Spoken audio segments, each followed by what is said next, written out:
Guayú, te andaba yo queriendo coquetear, pero no estabas. Banda, hoy vamos a continuar con nuestro estudio del libro de Mateo, por lo que les suplico que me acompañen a Mateo capítulo 5 y vamos a leer el versículo 27. Vamos a leer hasta el 32. No sé si alcancemos a ver 31 y 32 hoy, pero vamos a leer hasta ahí. Mateo 5, capítulo 5, versículo 27. 27 y hasta el 32. ¿Ya estás ahí? Qué bendición, qué veloz. ¿Cómo están? ¿Bien? Qué bendición. ¿Ya festejaron a su mamá?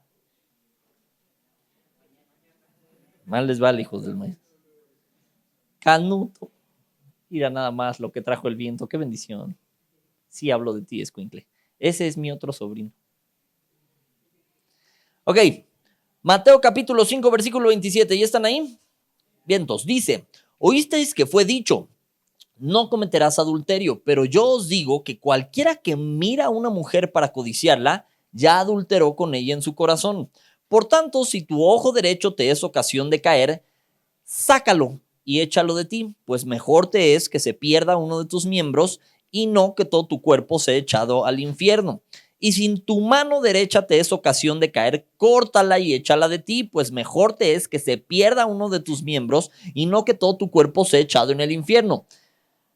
Después, más adelante, nos habla de Jesús y el divorcio, y el versículo 31 y 32 dice, también fue dicho, cualquiera que repudia a su mujer, dele carta de divorcio, pero yo os digo que el que repudia a su mujer, a no ser por causa de fornicación, hace que ella adultere, y el que se casa con la repudiada comete adulterio. Ok, en el contexto estamos estudiando cómo Jesús empieza a aclarar los mandamientos. Recuerden que Jesús primero dijo, ¿saben qué? Yo no vine a abrogar la ley, yo vine a cumplirla, pero les empieza a explicar la extensión de eso. Y más que Jesús se las pusiera más fácil de, no, pues a ver, no, sí estaba muy manchada, ¿no? A ver cómo realmente, no, Jesús redobla en eso y empieza a aclarar la extensión del mandamiento. Entonces, vieron la semana pasada con Pedro el de, habéis oído, no matarás, pero yo te digo que el que llame fatuo a su hermano o el que se enoje o esté en pleito con su hermano, ya es digno de condenación. Entonces, hoy vamos a estudiar cómo es que Jesús ve el adulterio. Pero primero tenemos que saber con qué autoridad está Jesús haciendo estas explicaciones. ¿Cómo es que Jesús puede dar una explicación todavía más allá de lo que vimos en el original, ¿no? De los mandamientos. Pues porque viene con la autoridad de aquel que dio los mandamientos, que es Dios. Entonces, acompáñenme por favor a Mateo capítulo 28, versículo 18.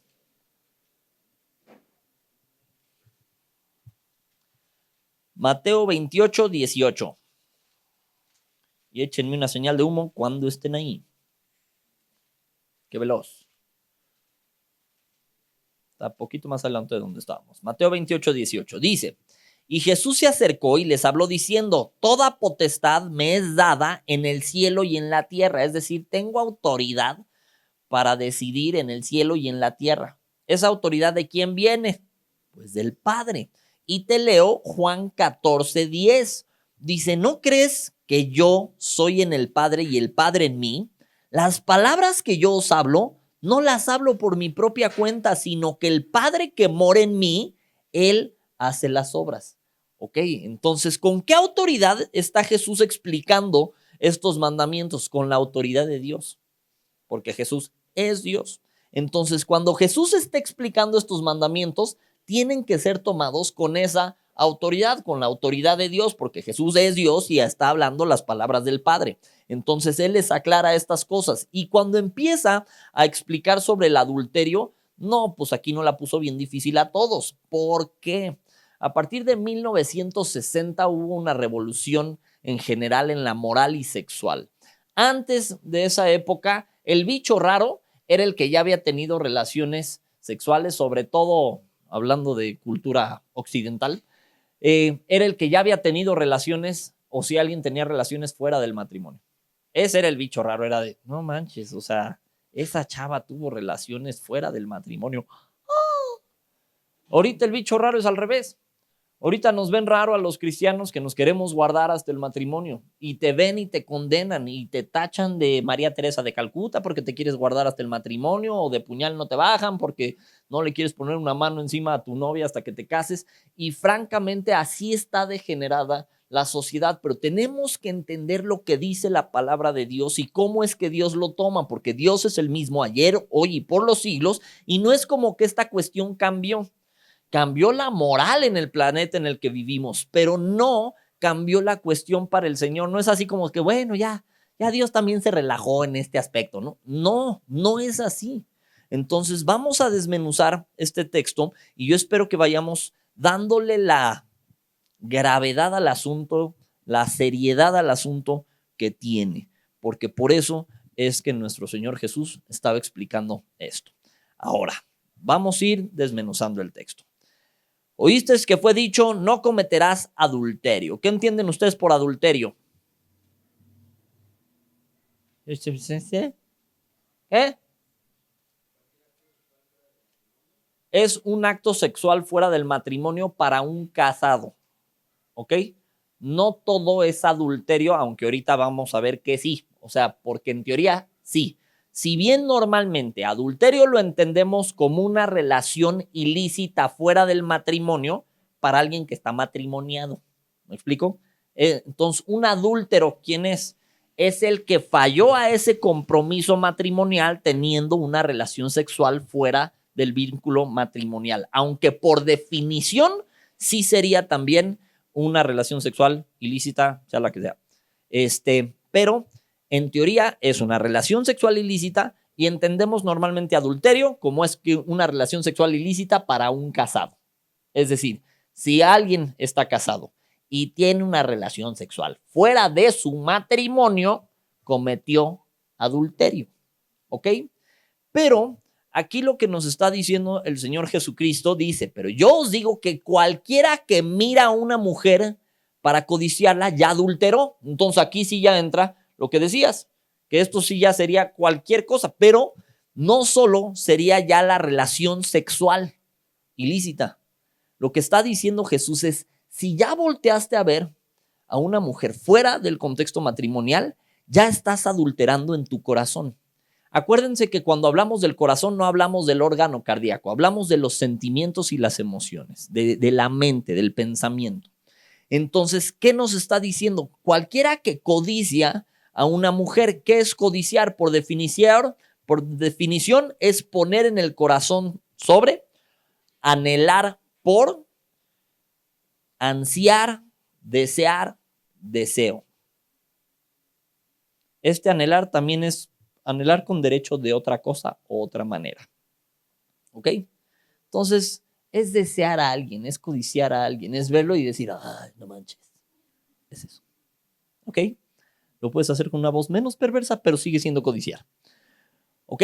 Es cuando deseamos, anhelamos a alguien de manera sexual. Tampoco es como de, ay, la vi, me enamoré y me encantaría que fuera mi novia. Ya codicié mi corazón. No, ¿me explico? Está hablando de un deseo torcido. Tiene que ver con tener lujuria, codiciar y un deseo maligno. ¿Ok? No solo es, ay, pues es que yo desearía estar con Pancha. No, eso no es pecado. Si desearías estar con Pancha a la manera de cuando se conocieron Adán y Eva, ahí sí. ¿Ok?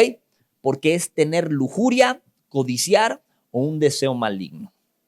Es ese deseo de estar con la persona sexualmente. Es cuando estás viendo a la persona como pedazo de carne, cuando ya pasó y nada más le volteaste a ver las nachas o le volteaste a ver algo. Eso es codiciar. ¿Ok? Entonces, ¿qué nos está diciendo la palabra de Dios? Yo os digo que cualquiera que mira a una mujer, que mira a alguien más, de manera lujuriosa, para desearla malignamente, ya adulteró con ella en su corazón. Esto no significa que se coseche igual una cosa que la otra, no significa que sea exactamente lo mismo, significa que ya se rompió un mandamiento, significa que ya se quebrantó la ley y significa que ya tenemos un problema delante del Señor. ¿Por qué? Porque estamos rompiendo algo que Dios estableció. Dice, cualquiera que mire una mujer para codiciarla ya adulteró con ella en su corazón. Pero de ahí versículo 29 y 30 tenemos un hipérbole.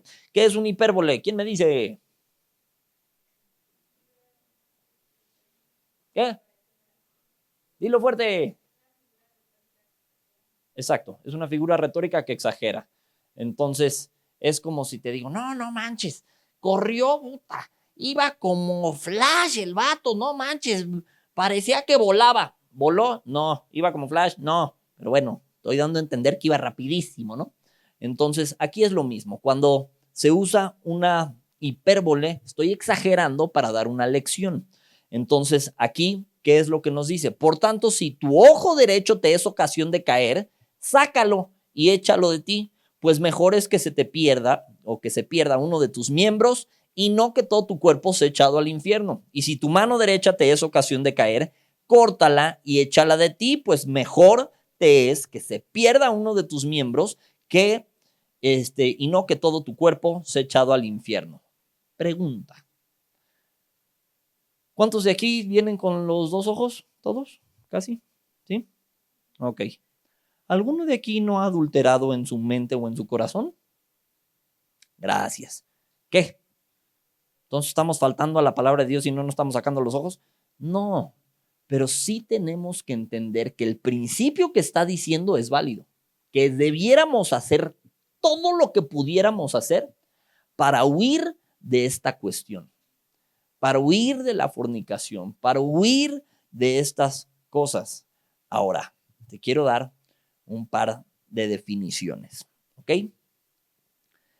Cuando vimos que codiciar es tener lujuria, un deseo maligno. No es una sugerencia de Dios, es un mandato. Quien lo rompe es culpable. Fornicar, esta palabra fornicar viene del original porneia. ¿A qué te suena? Y el significado de esta palabra fornicación, que es porneia, es inmoralidad sexual, pecado sexual en general. Incluye muchas conductas diferentes, pero son degeneraciones sexuales, inmoralidades sexuales. Ni siquiera se esmeró mucho Satanás. O sea, la pornografía viene de esta palabra, porneia. Entonces, bien, la pornografía se podría llamar fornicación, fin. Y tristemente les decía, se está moviendo para allá el mundo y se quiere minimizar lo que Dios estableció, se quiere normalizar. Yo me acuerdo, y no es choro, una vez a una maestra de primaria se le ocurrió ponernos de tarea masturbarnos. O sea, fue de tarea, mastúrbense para que conozcan su cuerpo. Anda pues, a una maestra de primaria, imagínate el degenere. ¿Por qué no le corresponde a un niño de primaria ni a un adulto estar teniendo relaciones sexuales consigo mismo? Porque aunque sea contigo mismo, sigue siendo una relación sexual ilícita fuera del matrimonio. ¿Estamos de acuerdo? Ok, ahora, ¿qué es el problema? Que queriendo minimizar estas cosas o no queriendo condenar a todo el planeta, tendemos a hacer chiquito el pecado. Entonces, de repente llega alguien y nos dice, oye, pues es que yo fallé, yo pequé en esta área. Te voy a decir algo que va a sonar trágico, pero ahorita lo aclaramos, ¿ok? Imagínate que llegó una chava, diciendo que se sentía muy culpable porque había tenido relaciones con su prometido antes de casarse, ¿ok? Fue con otra persona y esta persona le dijo que se sentía culpable porque estaba teniendo o queriendo vivir de acuerdo a un estándar y ética muy puritana y pasada, ya pasada de moda. O sea, le dijo, no, es que mira, te sientes así porque estás queriendo vivir de acuerdo a un estándar muy alto, un estándar de una manera muy puritana, ya muy pasada. Entonces, tranquila, por eso te sientes culpable. Lo que pasó es que tú ya estás en una edad más madura donde se entiende que pues vas con miras al matrimonio y no pasa nada. Pero esta chavita se siguió sintiendo culpable hasta que llegó con un pastor más decente. Y el pastor, ¿qué crees que le dijo? Cuando ella le dijo, es que me siento culpable por esto y por esto y por esto. ¿Qué crees que le contestó el pastor?